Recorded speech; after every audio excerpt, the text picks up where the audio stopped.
Saudi আরবে ফিরে এলো কাতার এয়ারওয়েজ, প্রবাসীদের মনে স্বস্তি।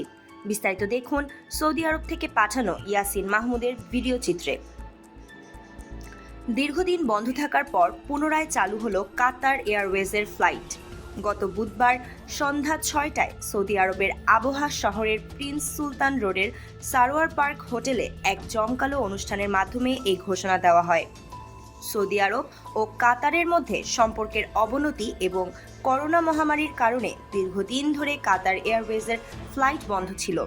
তবে এবার সেই জটিলতা কেটে গিয়ে পুনরায় ফ্লাইট চালু হওয়ায় প্রবাসীদের মধ্যে স্বস্তির ঝলক দেখা যাচ্ছে। বিশেষ করে আশির প্রদেশের যাত্রীরা এই ঘোষণাকে স্বাগত জানিয়েছেন, কারণ এতে তাদের চলাচলের ঝামেলা অনেকটাই কমে যাবে। ফ্লাইট পুনরায় চালুর উপলক্ষে সারোয়ার পার্ক হোটেলের হলরুমে আয়োজিত হয় এক বর্ণাঢ্য অনুষ্ঠান। আবহা আশির প্রদেশের অ্যাকাউন্ট ম্যানেজার শায়েখ আম্মার আল আসিরি অনুষ্ঠানের সঞ্চালনা করেন। এতে খামিশ মোশায়েদ সহ আশপাশের শহরের ট্রাভেলস এজেন্সির মালিকরা অংশগ্রহণ করেন। অনুষ্ঠানে কাতার এয়ারওয়েজের সেবা ও মানোন্নয়নের বিভিন্ন দিক তুলে ধরা হয়। উক্ত অনুষ্ঠানে উপস্থিত ছিলেন শেখ ফাহাদ আল আসিরি, রিয়াদ শাহরানি, আলী আসিরি এবং অন্যান্য বিশিষ্ট ব্যক্তিবর্গ। বাংলাদেশি সাংবাদিকদের মধ্যে উপস্থিত ছিলেন সাংবাদিক ইয়াসিন মাহমুদ, কামরুজ্জামান, মুকলেসুর রহমান, বাহাদুর শাহ ও লিটন সহ আরও অনেকে।